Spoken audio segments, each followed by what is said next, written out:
వెంకన్న గారు కాస్త rave Seenu alias rave Seenu, మిమ్మల్ని ఎక్కువ శాతంగా రేవ్ సీన్ అనే పిలుస్తారు, రేవ్ సీన్ అనే వింటున్నాము. అసలు ఎందుకు వెంకన్న గారు రేవ్ సీన్గా మారాల్సి వచ్చిందంటారు? ఏం లేదమ్మా, మా పెద్దలైనటువంటి మా తాతయ్య గారి పేరు వెంకన్న గారు, మా పెద్దనాన్న గారి పేరు మస్సేని వెంకన్న, మస్సేని గారు. ఓకే. కలిపి ఇద్దరు పెద్దల పేర్లు నాకు పెట్టారు, మస్సేని వెంకన్నని. ఓకే. తాతయ్య గారి పేరు పెద్దనాన్న గారి పేరు కలిపి. అయితే పూర్వం నుంచి కూడా మనకు వచ్చినటువంటి హిందూ సాంప్రదాయ ప్రకారంగా పెద్దల పేర్లు ఎవరు పెట్టినప్పటికి కూడా మన్నించి ఇంట్లో ఉన్న వాళ్ళందరూ కూడా ఒక ముద్దు పేరు పెట్టుకుంటారు. దాన్ని అందరూ కూడా మా ఇంట్లో మా కుటుంబ సభ్యులందరూ కూడా శ్రీనిబాబు అని పిలిచేవారు నన్ను. ఓకే అండి. ఓకే. ఓకే. నేను హై స్కూల్లో చదువుకున్నప్పటి నుంచి కూడా అందరూ కూడా శ్రీనిబాబు అనేవారు. గత 88లో జిఎంసి బాలయ్య గారు జిల్లా పరిషత్ చైర్మన్గా పోటీ చేశారు. ఓకే అండి. మేము యూత్ అందరూ కూడా బాలయ్య గారికి సపోర్ట్ చేసాం. నేను నాతో పాటు నా ఫ్రెండ్స్ అందరూ కూడాను. ఆయన జడ్పీ చైర్మన్ అయ్యారు. దాని తర్వాత ఆయన మళ్ళీ ఎంపీగా పోటీ చేశారు, ఎంపీ అయ్యారు. అప్పటి నుంచి కూడా బాలయ్య గారితో నాకు మంచి సుసంబంధాలు ఉండి, బాలయ్య గారు జడ్పీ చైర్మన్ ఎంపీ అయిన తర్వాత ఆయన ఉండే నివాసం కాకినాడలో ఉండేవారు. ఆయన తరచుగా ఈ జిల్లాకి, కోనసీమ జిల్లాకి అమలాపురం ఎంపీ అయిన, అమలాపురం రావాలంటే కాకినాడ నుంచి బయలుదేరి వస్తూ ఉంటాడు. నాకు ఆయనకున్న పరిచయం బట్టి మా ఫెర్రీ క్రాస్ చేసుకుంటూ కోటిపల్లిలో, నా సద్గ్రామం కోటిపల్లి ఉండేవాడిని నేను. ఆయన ఫోన్ చేసి రేవుశ్రీ ఉన్నాడేమో, ఫోన్ చేసి ఉండమాను అని చెప్పేసి ఆయన కాకినాడ నాకు ఫోన్ చేయడం జరిగేది. అప్పుడు ఏంటి ల్యాండ్ ఫోన్లు అన్నీ. అలాగే ఆయన బాలయ్య గారు వస్తున్నారంటే ఆయన గురించి నేను వెయిట్ చేస్తాను మా ఇంటి దగ్గర. ఆవిడ వచ్చి ఆయన జిఎంసి బాలయ్య గారికి నాకున్న పరిచయం బట్టి ఆయన రేవుసీన్గా నామకరణం ఆయన పెట్టాడు. అప్పటి నుంచి అందరూ కూడా రేవుసీన్ అనేవారు. ఇంకా అదే కంటిన్యూస్ అయ్యింది. వేరే విశేషం ఏమీ లేదు. నా అసలు పేరు శ్రీనిబాబు. అందరూ కూడా బాలయ్య గారు ఎప్పుడైతే అన్నారో ఆయనతో వచ్చినటువంటి ఫ్రెండ్స్ కానీ ఇక్కడ ఉన్న లోకల్ వాళ్ళు అందరూ కూడా బాలయ్య గారు ఉన్న దాన్ని కంటిన్యూస్ అందరూ రేవుసీన్గా అందరికీ పరిచయం చేస్తుంది. నేను అంటే ఒక రకంగా చెప్పాలంటే బాలయ్య గారు మీకు నామకరణం చేశారు, రేవుసీన్ అనే చెప్పాలి. ఎందుకంటే ఆయన వన్స్ ఒకసారి పిలిచారు కాబట్టి ఎప్పుడైతే ఆయన నోట విన్నారో ఇంకా అదే కంటిన్యూ అయిపోయి ఇప్పుడు కంప్లీట్గా రేవుసీన్ గారు అయిపోయారు. 89 నుంచి కూడా రేవుసీన్ గానే అందరికీ. ఈస్ట్ వెస్ట్ గోదావరిలో ఎక్కువ మసేని వెంకన్న అనేటువంటి పేరు తక్కువే కానీ అవునండి, రేవుసీన్గా ఎక్కువ అందరికీ సుపరిచితుడు నేను. ఓకే. అసలు రేవుసీన్ గారు బాల్యం ఎలా గడిచింది? నేను జన్మించింది అయితే నర్సాపురం. మా ఎడ్యుకేషన్ కూడా నేను టైలర్ స్కూలు నర్సాపురం. నాకు చిన్నప్పటి నుంచి కూడా రాజకీయాలంటే ఎన్టీ రామారావు గారు 83లో పార్టీ పెట్టినప్పటి నుంచి కూడా మేము స్టూడెంట్స్ యూనియన్ ఉన్నప్పటి నుంచి కూడా రాజకీయాలు ఎక్కువగా తరచుగా తిరుగుతూ ఉండేవాళ్ళం. రామారావు గారు పార్టీ పెట్టినప్పుడు ఎక్కువ రామారావు గారు అంటే ఆయన ఎక్కువ అభిమానం, ఆకర్షితుడిగా ఆయనకు పార్టీ అంటే ఎవరు నిలబడతారో కూడా జెండా పట్టి తిరుగుతూ ఉండేవాళ్ళం మేము.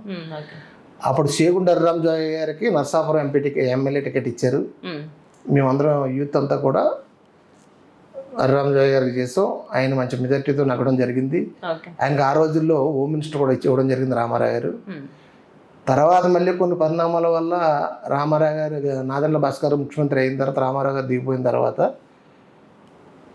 మళ్ళీ బై ఎలక్షన్ 85లో జరిగింది. 85లో బై ఎలక్షన్ జరిగినప్పుడు హరిరామజోయ గారేమో అక్కడి నుంచి మళ్ళీ కంటిన్యూస్గా నర్సాపురం పోటీ చేశారు. మళ్ళీ అప్పుడు కూడా ఆయన చేసాం. అప్పుడు నేను టైలర్ హై స్కూల్లో స్టూడెంట్స్ యూనియన్ జాయింట్ సెక్రటరీగా ఉండేవాడిని ఫస్ట్ 83లో. దాని తర్వాత 86లో సెక్రటరీ చేశాను. 89లో నేను 88లో స్కూల్ పీపుల్ లీడర్ చేశాను. అంటే ఈ బీజం, ఈ రాజకీయ బీజం అనేది మీ బాడీలో అసలు ఎప్పుడు కలిగింది అంటారు? అంటే అసలు మీకు ఆయన మీద ఉన్నటువంటి ఎన్టీ రామారావు గారి మీద ఉన్నటువంటి అభిమానంతో రాజకీయాలు అంటే ఇష్టపడ్డారా, లేదంటే స్వతహాగా ఏమైనా ఫ్యామిలీలో ఎవరైనా పొలిటికల్గా మీకు ఎవరైనా ఉన్నారా? మా ఫాదర్ అయితే కూడా పొలిటికల్గా ఉండేవారు. కానీ ఆయన పదవి చేయలేదు. కానీ అప్పుడు వార్డు కౌన్సిలర్ చేయడం, అక్కడ కొంతమందికి సపోర్ట్ చేసి నర్సాపురంలో మున్సిపల్ ఎలక్షన్స్ కానీ లేకపోతే లోకల్ బాడీ ఎలక్షన్ ఏం జరిగితే నేను సపోర్ట్ చేస్తూ ఉండేవారు. మేము కూడా యూత్ అందరం కుర్రోళ్ళందరం కూడా ఎక్కువ రామారావు గారు పార్టీ పెట్టిన తర్వాత అప్పటి నుంచి కూడా నేను ఆకర్షితున్నై. నాకు మా కుటుంబం నుంచి నేను ఎక్కువగా స్టూడెంట్స్ నుండి ఎలక్షన్ చూసిన వచ్చిన ఎక్కువ పార్టిసిపేట్ చేసేవాడిని. అలాగే 6th క్లాస్లో జాయిన్ సెక్రటరీ చేశాను. 7th క్లాస్లో స్కూల్ పీపుల్ సెక్రటరీ చేశాను. 10th క్లాస్లో స్కూల్ పీపుల్ లీడర్ చేశాను. అలాగే వైఎన్ కాలేజీకి వెళ్ళాము. మేము వెళ్ళిన యునానిమస్గా నాకు రిప్రజెంటేటివ్గా ఇచ్చారు. అది 88. ఉమ్. అలాగే 89లోకి వచ్చేటికి సీనియర్ ఇండిపెండెంట్ ఎలక్షన్స్ జరిగినాయి మాకు. అప్పుడు కూడా నేను రిప్రజెంట్ కండక్ట్ చేశాను. నేను కూడా ఎలక్ట్ అయినప్పుడు. ఓకే. దాని తర్వాత ఇంకా ఎలక్షన్స్ కూడా బ్యాన్ చేశారు. ఓకే. నేను మళ్ళీ బిజినెస్ పరంగా నేను ఇంటర్మీడియట్ డిస్కౌంట్ చేసుకుని నేను బిజినెస్ పరంగా అంటే చిన్నతనం నుంచే లీడర్షిప్ క్వాలిటీస్ మీకు అప్పటి నుంచే మీకు వంట పట్టడం వల్లనే రాజకీయాలు ఇంకా కంటిన్యూ కావాలని గత ఈ 33 సంవత్సరాల నుంచి మీ ప్రయాణం కొనసాగిస్తున్నారా? ఏం లేదు, నాకు చిన్నప్పటి నుంచి ఏంటంటే ఎక్కువ నాకు స్నేహానికి, బంధుత్వానికన్నా స్నేహానికి ఎక్కువ విలువ ఇస్తాను నేను. ఓకే. చిన్నప్పటి నుంచి కూడా నా ఫ్రెండ్స్కి ఏ పని కావాలన్నా ఏం కావాలన్నా ఎవరికైనా సరే చిన్నప్పటి నుంచి కూడా నాకు హెల్ప్ చేయడం అలవాటు. అలాగే నేను ఎన్సీసీలో ఉన్నాను, ఎన్ఎస్ఎస్లో ఉన్నాను, స్కౌట్లో ఆ రోజుల్లో స్కౌట్లో కూడా పనిచేసేవాళ్ళు మేము. సోషల్ సర్వీస్ అంటే ఎక్కువ ఇంట్రెస్ట్ నాకు బాగా. ఆల్ ఇండియా ట్రెక్కింగ్ క్యాంప్ నేను రాజీవ్ గాంధీ ప్రైమ్ మినిస్టర్గా ఉండగా ఆల్ ఇండియా ట్రెక్కింగ్ క్యాంప్ నేను హిమాచల్ ప్రదేశ్ చేశాను నేను ఎన్సీసీలో. నాకు సి సర్టిఫికేట్ కూడా ఉంది. అప్పుడు ఆ రోజుల్లో మాకు సబ్ కలెక్టర్ సందీప్ శర్మ గారు, నర్సాపురం సబ్ కలెక్టర్గా సందీప్ శర్మ గారు. అప్పటి నుంచి కూడా నాకు ఏదో సర్వీస్ చేయాలి, ప్రజలకు ఏదో సేవ చేయాలి తప్ప పదవి చేయాలనేటువంటి ఆశ నాకు ఎప్పుడు కాదు. ఎవరికి 10 మందికి ఉపయోగపడతారో అలాంటి వాళ్ళకి మనం సపోర్ట్ చేయాలి. మన కూడా ఉన్న వాళ్ళని కూడా ఆ వైపు మళ్ళీ ఆకర్షితులు అయ్యి వాళ్ళ ఓటింగ్ చేయించాలనేటువంటి దృక్పథం నాకు. అప్పుడు హరిరామ్ జోయ్ గారు అవనండి, జిఎంసీ బాలయ్య గారు అవనండి, అలా కంటిన్యూస్. తర్వాత మళ్ళీ 94 వచ్చేటికి నేను ఇక్కడ 90లో వచ్చాను నేను కోటిపల్లి. వచ్చినప్పటి నుంచి కూడా అందరితోటి బాగా మనం క్లోజ్గా ఉండడంతో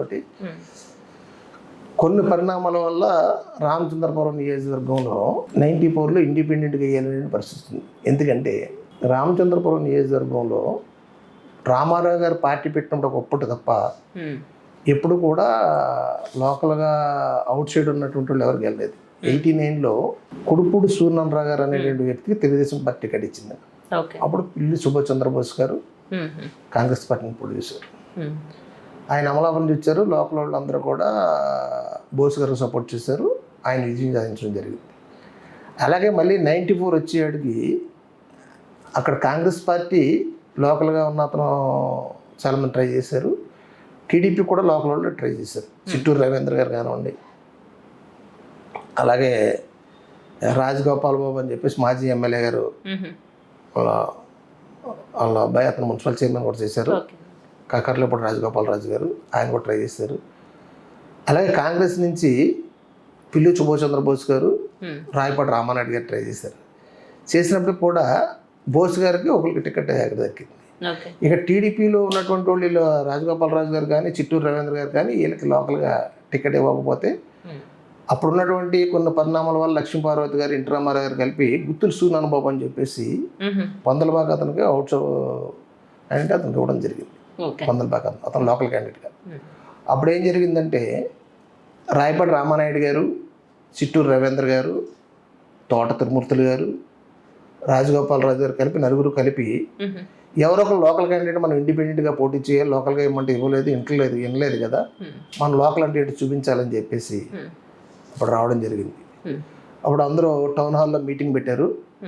పెడితే త్రిమూర్తులు గారు, అప్పుడు ఉన్నటువంటి పెద్దలు పిల్లా జానకిరామయ్య గారు దీనికి అధ్యక్షత వహించారు.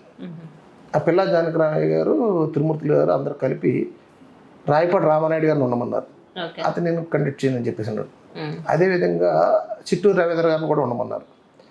ఆయన కూడా నేను కండక్ట్ చేయను, మా మామయ్య గారిని అడగాలి. ఆయన ఎస్ఆర్ఎంపీ చౌదరి గారు అల్లుడే. దాని తర్వాత రాజగోపాల్ రాజు గారు ఆయన పొలిటికల్ ఫ్యామిలీ ఇచ్చారు కాబట్టి గతంలో కూడా రాజబాబు గారు ఎమ్మెల్యే చేశారు, ఆయన కూడా ఉండమని అడిగారు. ఆయన కూడా నేను పోటీ చేయనని చెప్పేసి అన్నాడు. ఎందుకన్నారంటే వీళ్ళందరూ అక్కడ స్థానికంగా అక్కడ ఒక క్యాస్ట్ ఓటింగ్ కూడా కాపు ఓటింగ్ ఎక్కువ ఉందంటే రాజగోపాల్ రాజు గారు మాత్రం రాజు, రామానాయుడు గారు, రవీంద్ర గారు కూడా చౌదరీస్. అక్కడ కొద్దిగా మైనర్ ఓటింగ్ కదా, ఇప్పుడు ఇండిపెండెంట్గా వేస్తున్నాం అంటే కనుక కొంత ఓటు మేరకు ఉన్నటువంటి వ్యక్తి అయితే బాగుంటుందని చెప్పేసి త్రిమూర్తులు గారు ఉండమని చెప్పేసి ఆ రోజున ముగ్గురు రవీంద్ర గారు కానివ్వండి, రామానాయుడు గారు కానీ, గోపాల్ బాబు గారు కానీ సపోర్ట్ చేయడం జరిగింది. దానికి పిల్లా జానకిరామయ్య గారు ప్రపోజల్ చేశారు. ఆ రకంగా ఎమ్మెల్యే గారిని కాపుచాగండి నుంచి త్రిమూర్తులు గారిని ఇండిపెండెంట్గా 94లో పెట్టడం జరిగింది. అప్పుడు ఆయన మేమందరం కూడా కష్టపడి 94లో ఎవరికి వెళ్ళే క్యాండిడేట్గా డే అండ్ నైట్ కష్టపడి 30 days అప్పుడు ఆయన ఎమ్మెల్యే 30 రోజుల్లో ఎమ్మెల్యే కష్టపడి పనిచేస్తే కాన్స్టిట్యూన్సీలో ఉన్నటువంటి ప్రజలందరూ కూడా మంచి తీర్పు ఇచ్చారు అప్పుడు 3,880 ఓట్ల మెజార్టీ తోటి త్రిమూర్తులు గారు గెలపడం జరిగింది అప్పుడు. ఓకే 3,080 ఓట్ల మెజార్టీ తోటి. అప్పటి నుంచి కూడా పార్టీలన్నీ కొల్లు తెరుచుకుని ఎవరికన్నా సరే లోకల్ క్యాండిడేట్కి ఇస్తేనే ఆ పార్టీ కానీ ఈ పార్టీ కానీ బలమైన క్యాండిడేట్లకు ఇవ్వాలని చెప్పడం జరిగింది. అప్పుడు కాంగ్రెస్ పార్టీ ఎప్పుడు బోస్ గారికి ఇస్తూ ఉండేవారు. 94 నుంచి ఇండిపెండెంట్గా ఈయన గెలిచారు కాబట్టి త్రిమూర్తులు గారికి అప్పటి నుంచి కంటిన్యూస్ అయ్యింది. ఓకే అది జరిగింది.